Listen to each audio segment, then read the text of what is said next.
Faites le test. Essayez de vous rappeler la dernière fois où vous avez entendu, lu ou vu une femme décrypter un plan de relance ou s'emparer du sujet de la compliance. Une, aucune, grande absente des médias, les femmes représentent moins de 20% des intervenants. Vox Femina est né d'une envie, celle d'aider les femmes à se faire connaître et promouvoir leur domaine d'expertise. En un mot, rayonner. Ce podcast donne ainsi la parole à des femmes qui se sont lancées dans l'arène médiatique et nous partagent leurs bonnes pratiques pour réussir. Pitch and Talk, le podcast, ça commence maintenant. Associée au sein d'un cabinet d'audit et de conseil international, Louisa Renou a également cofondé l'association Femmes Santé Climat qui sensibilise les femmes et les enfants au changement climatique. Elle met en avant ces 3 ingrédients pour une prise de parole en public réussie. Bien s'entourer, délivrer un message clair et unique et oser se lancer. Pour commencer, que diriez-vous si vous deviez pitcher votre expertise ? Je suis associée dans un cabinet d'audit et de conseil dans le secteur financier. Donc j'ai une expertise avant tout financière auprès d'un secteur orienté autour du métier de l'assurance. J'ai une expérience d'un peu plus de 20 ans dans ce secteur dans lequel j'ai pratiqué différentes fonctions, des fonctions opérationnelles, de direction financière, de direction des risques, de secrétariat général. J'ai été dans des comités de direction, j'ai piloté des grands projets de transformation et donc aujourd'hui, dans le conseil, je le fais pour des clients à des échelles différentes. Au cours de mon expérience, j'ai eu la chance de croiser finalement beaucoup de personnes bienveillantes et de m'intéresser au secteur associatif, d'abord à travers des réseaux de femmes, puisque dans mon expérience, j'ai croisé comme beaucoup de femmes le plafond de verre en n'arrivant pas à accéder à un poste de direction dans mon parcours professionnel. Donc ça a été mon premier contact avec le réseau Parité Assurance, c'est un réseau de femmes cadres dirigeantes dans l'assurance qui m'ont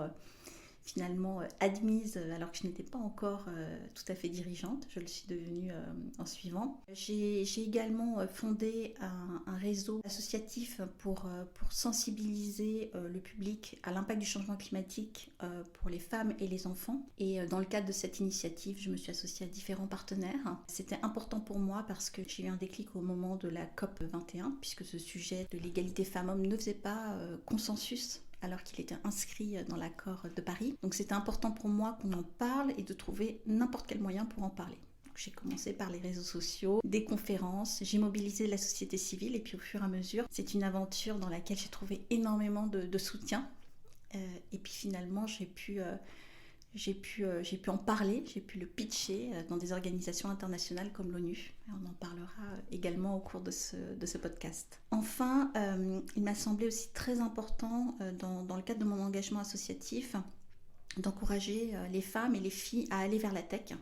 C'est très important. Moi-même, je suis une amoureuse des mathématiques. J'ai fait d'abord un doc de maths, une filière scientifique, avant d'atterrir dans la finance. J'ai bifurqué parce que dans les années 2000, il n'y avait pas forcément de facilité pour trouver un travail à cette période. Donc j'ai fait un choix pragmatique, on va dire. Mais je reste dans l'idée que les filles doivent être poussées vers les filières scientifiques, vers les filières mathématiques, et que l'avenir pour elles, quel que soit leur âge, c'est bien d'aller dans ce domaine. Et aujourd'hui, on n'arrive pas à les attirer, et pire, malgré les initiatives qu'on mène, on en perd. Donc ça aussi, c'est un engagement que je porte au sein des Digital Ladies and Allies, un autre réseau associatif et qui me semble important. Et puis enfin, de manière beaucoup plus large, je pense que la force des réseaux, c'est d'être en fédération. Donc il y a des fédérations comme le 2GAP, où finalement tous les réseaux professionnels, publics, privés, se parlent et agissent de concert pour faire progresser la parité. Quel souvenir avez-vous de votre première prise de parole publique ? Alors en réalité, j'avoue que je ne me souviens pas précisément de ma première prise de parole publique. En revanche, je me rappelle de plusieurs moments dans ma vie où la prise de parole en public m'a marquée. Je vais vous citer 3 moments qui m'ont semblé importants. Le premier moment, c'était au collège. J'avais un excellent professeur de français qui nous encourageait à prendre la parole à travers le théâtre qu'il avait instauré dans ses cours et à ne pas hésiter à prendre des poèmes très classiques ou des morceaux de pièces de théâtre extrêmement classiques et à les jouer avec un ton, un rôle tout à fait décalé. Donc par exemple un poème d'amour avec une voix de vieillard, avec un accent méridional par exemple. Donc c'était quand même un vrai challenge. Et quand on est un adolescent, une adolescente en l'occurrence, c'est très intimidant comme exercice. Et je dois dire que ce premier exercice a été un déclic pour moi parce que ça m'a fait comprendre que on pouvait le faire, et que une fois qu'on avait réussi à le faire, on était très content de soi. Donc ça, c'était quelque chose d'important. Mon deuxième souvenir de prise de parole en public important, c'était lorsque je travaillais pour une fédération de mutuelles, donc un syndicat qui défendait donc les intérêts des groupes que je représentais. J'avais donc un rôle de lobbying au niveau national et international pour ma fédération. Et donc je devais défendre ces intérêts, notamment auprès de la Commission européenne à Bruxelles. Donc je me suis retrouvée à Bruxelles. À la Commission européenne. Donc, évidemment, j'étais plus jeune, donc j'étais très impressionnée déjà par le lieu. Et puis en face de moi, j'avais des experts, ce qu'on appelle également aussi des technocrates. Et donc, je devais pitcher à la fois des éléments très techniques et à la fois très pédagogiques dans un temps extrêmement limité pour atteindre mon objectif qui était de les convaincre d'obtenir évidemment l'accord que je souhaitais avoir pour ma fédération. Donc ça, c'était aussi important parce qu'il y avait cette dimension du lieu qui est très symbolique et puis des juges en face de moi.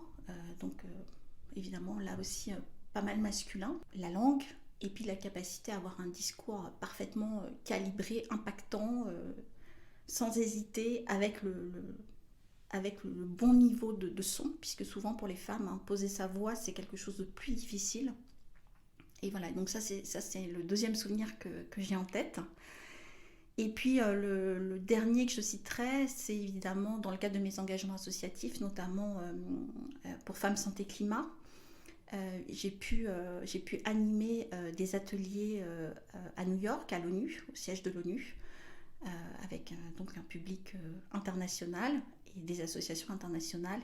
Et là aussi, je mesurais à la fois l'enjeu et la chance que j'avais de pouvoir défendre mes convictions et mon message, et en même temps la pression d'être finalement dans cet environnement aussi large, avec finalement autant d'observateurs, et un droit à l'erreur là aussi limité, puisqu'il y a un enjeu de crédibilité du message qu'on veut passer. Quelles étaient alors vos appréhensions ?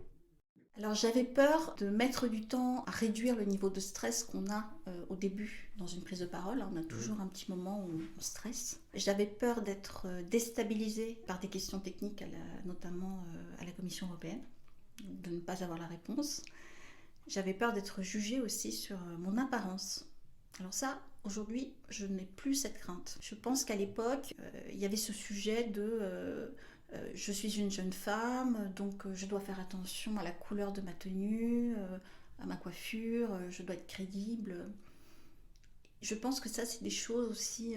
alors évidemment, il y a des codes à respecter, on ne va pas arriver dans des tenues impossibles ou complètement inadaptées pour un discours technique et professionnel. Néanmoins, je pense que là-dessus, on a une certaine pression quand on est une femme qu'on se met soi-même et avec laquelle on doit apprendre quand même à évoluer et à travailler. Comment préparez-vous vos interventions ? Pour moi, ce qui est important, c'est d'être très sereine et très claire sur le message que je veux faire passer. Donc, par exemple, si je suis dans le domaine associatif, que ce soit Women in Tech ou Santé Climat ou une tribune pour promouvoir la parité ou les quotas, je connais mes sujets et donc je sais que je suis parfaitement capable de les expliquer en 2 minutes, en 3 minutes, en 10 minutes. J'ai la maîtrise du sujet. Après, dans le format, ce qui est important, c'est quel niveau d'information on a par rapport au format qu'on va délivrer. Donc, par exemple, j'ai eu des interviews avec une journaliste sur Europe 1. Et donc là, il y avait toute cette logique, on était sur un sujet qu'on partageait, Femmes, Santé, Climat, et c'était une journaliste très engagée. Donc, elle m'avait préparée sur le sujet que je devais aborder, en me disant, c'est ce que tu défends, donc c'est là-dessus que je vais t'interroger. Et en même temps, elle m'a dit, je vais te poser des questions que je ne vais pas te donner à l'avance parce que je veux que tu sois spontanée. Donc là, il y avait une certaine mise en confiance dans la prise de parole qui m'a permis finalement de réaliser cette interview. Quand on est sur des plateaux télé, le dernier qu'on a fait avec les Digital Ladies and the Lies sur BFM Business, là on a été prévenu très tardivement parce qu'en fait c'est une opportunité de prise de parole, donc on est prévenu pratiquement la veille pour le lendemain, et puis quelques minutes avant, on n'a pas les questions.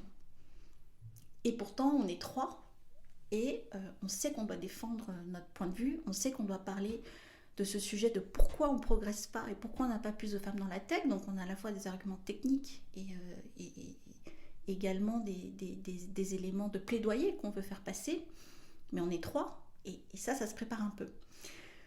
Donc là, c'est quand même aussi un niveau de préparation en amont, de se définir quand même quelques scénarios possibles et quelques jeux de rôle à nous 3 qu'on a pu faire et qui ont bien fonctionné. Et je pense que si d'autres prises de parole de ce type se présentaient, je fonctionnerais de la même manière. Et puis enfin, je dirais que dans la prise de parole, moi, ce qui m'a le mieux préparée, j'ai eu la chance de faire un média training il y a quelques années avec Vox Femina. Et évidemment, ça, c'est quand même quelque chose de fondamental. C'est-à-dire qu'avant les toutes premières prises de parole, d'avoir des bons conseils, de se regarder avec une caméra, de voir ses défauts de langage, ses défauts de posture, d'avoir des conseils. Sur un plateau télé où on a 15 minutes, et pareil, on veut parler des femmes et de la tech, on doit aussi à la fois être sérieux dans son propos, mais ne pas non plus être ennuyeux. Je regarde aussi ces émissions. Bon, 15 minutes, si on veut les regarder en entier, et qu'on a quelqu'un qui est très très très expert, alors soit il est très passionnant et on est passionné, soit au bout de 3-4 minutes, on éteint la télé. Que vous apportent ces prises de parole publiques ? Sur les prises de parole professionnelles, à l'époque où j'étais donc experte et dans le lobbying et dans la fédération pour laquelle je travaillais, la prise de parole était tactique et elle m'a vraiment aidée à être identifiée et à progresser dans ma carrière comme étant non seulement une experte, mais une experte avec un fort potentiel puisque derrière j'ai été dirigeante. J'ai été promue dirigeante d'une société mutualiste. Donc là je peux dire que véritablement... mon travail de communication m'ont permis d'être reconnue, identifiée et donc d'être promue. Donc là, l'impact il a été direct. Sur le secteur associatif, où là pour moi l'engagement est très important, alors santé climat et même femmes dans la tech, c'est d'autant plus important que j'ai 3 enfants, dont une fille, et je crois profondément à l'intergénérationnel et à la capacité qu'on a à transmettre à nos enfants à travers notre éducation une capacité à changer le monde, et j'y crois vraiment profondément. Donc pour moi, ces prises de parole-là, elles ont eu un impact progressif, c'est-à-dire que par exemple, sur Femmes Santé Climat, au début j'ai commencé toute seule avec... je collectais des témoignages et puis je les diffusais sur Internet, voilà, sur les réseaux sociaux, j'avais pas de moyens. J'en ai pas beaucoup plus aujourd'hui, mais voilà, je le faisais et puis à un moment donné, j'ai croisé UNICEF et puis UNICEF m'a montré ses vidéos avec les petites filles dans les pays du Sud et on s'est rendu compte qu'on parlait de la même chose. Et puis alors là, on a mis en commun à la fois les témoignages des jeunes engagés de l'UNICEF et puis mes témoins de la société civile, et puis là, la mayonnaise a pris, enfin c'était un peu magique quoi. Et puis au fur et à mesure qu'on avançait, donc on a commencé à faire des conférences dans des espaces ouverts. J'ai croisé le directeur de la RSE de BPI France qui m'a dit « C'est super ce que tu fais, mais si tu veux apporter des solutions concrètes, il faut aussi montrer ce que font les entrepreneurs engagés et j'en ai plein à te présenter. » Et donc, de fil en aiguille, je me suis retrouvée à organiser des conférences très très larges, avec un public de plus en plus large, et aussi avoir une crédibilité au niveau international pour aller présenter aussi ces points of view et les partager avec des associations féministes internationales, qu'elles soient européennes, qu'elles soient du Sud, qu'elles soient américaines, parce que des fois en Caroline du Nord, on a aussi des problèmes de femmes et de climat aussi forts que dans les pays du Sud. Et donc là, j'ai senti progressivement que mon message passait. Et sur cette dernière COP26, je vais pas la commenter sur le fond, mais j'ai quand même entendu les femmes sont en première ligne du changement climatique. Et là, je me suis dit, voilà, ça y est, le message passe. Maintenant, il faut qu'on continue à mettre en avant les solutions. Et quand les messages passent, alors on peut déclencher les solutions, qu'elles soient à un niveau national, qu'elles soient à un niveau international, qu'elles soient portées par la société civile ou les entreprises, puisqu'on a vu avec la crise Covid que les entreprises avaient un rôle important dans la société. Mais moi, là, je vois quand même, je vois concrètement en fait des changements. Et c'est ce qui me motive à continuer à prendre la parole et à porter mes messages. Pourquoi est-ce si important d'oser ? C'est important d'oser parce que on a des biais dans notre éducation, dans la façon dont on pense qu'on a le droit ou pas de se comporter, en particulier quand on est une femme. Donc c'est important d'oser pour nous-mêmes et c'est important d'oser pour montrer l'exemple à nos enfants. On a fait avec les Digital Ladies and the Lies pas mal d'événements où on était au contact de jeunes filles, à l'école 42 par exemple, et où justement le message qu'on leur passait, c'est il n'y a pas de frein, faut pas avoir peur. C'est pas parce que tu vas être seule dans une classe d'informatique avec 15 garçons que ça va mal se passer. C'est pas grave en fait. Et donc pour moi, cette dimension de oser, de ne pas se sentir usurpatrice, hein, souvent il y a ce sujet-là, il y a beaucoup de journalistes nous disent aussi on aimerait faire parler des femmes ingénieurs, des spécialistes, des expertes, on n'en trouve pas. Mais avec les réseaux associatifs, on a monté des annuaires d'expertes. Il y a des femmes qui sont capables de prendre la parole, il faut juste la leur donner. Et donc, on a un rôle d'accepter, même si on a un peu peur, que ça nécessite de la préparation, un peu de pression. On a la responsabilité de le faire parce qu'on doit donner l'exemple et parce que tant que les filles ne voient pas que ça existe, elles ne peuvent pas le devenir.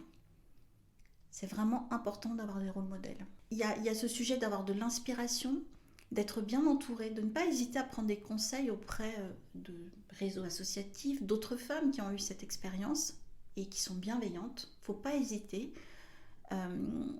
Et puis, faut se lancer. Et même si la prise de parole est ratée, on a le droit à l'échec et on apprend toujours de ces échecs. Donc, il y a jamais de... À la fin, il n'y a jamais de loupé. Et d'ailleurs, les hommes ne se posent même pas cette question de... Est-ce que je suis légitime ou pas? Est-ce que je peux parler ou pas? Est-ce que j'ai préparé ou pas? Enfin, donc on doit se retirer ces barrières et le meilleur moyen de se préparer, c'est de s'entraîner, de trouver des personnes bienveillantes qui nous écoutent pour répéter et puis d'être vraiment à l'aise. Ça, c'est quand même le point important, de ne pas s'éparpiller dans les messages qu'on veut donner et d'être bien focalisé sur le message qu'on veut faire passer. Et de pas en faire passer 4 en même temps quand on a une prise de parole. Vous venez d'écouter un épisode de Pitch & Talk, le podcast, proposé par Vox Femina en collaboration avec Anderby. Ensemble, engageant un mouvement collectif de mise en avant de la parole des femmes en tant qu'expertes dans les médias.